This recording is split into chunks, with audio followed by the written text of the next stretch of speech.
সংসারে কখনো কোনো ব্যক্তিকে তার বাইরের পোশাক দেখে বিচার করার চেষ্টা করবেন না। এটা খুব বড় ভুল করবেন। যেমন আমরা জীবনে অনেক সময় এমন করি, ধরুন কোথাও একটা গাছ দেখলাম, খুব বিশাল আকারের একটা গাছ, যেটা মাটির থেকে অনেক উঁচুতে পৌঁছে গেছে, যার বিশাল শাখা আছে। সেগুলো দেখে আমরা ভাবি যে এই গাছে হয়তো কত সুস্বাদু ফল আছে। আমরা সেই গাছের পরিচর্যা করতে থাকি।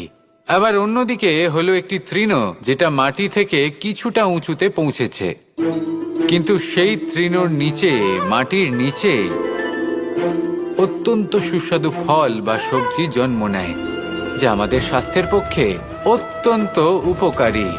সেই জন্য কখনো আবরণ দেখে কাউকে বিচার করতে চেষ্টা করবেন না। তার বদলে এটা বোঝার চেষ্টা করুন যে আপনার সামনে যে ব্যক্তি আছে বা বস্তু আছে, তার বিশেষ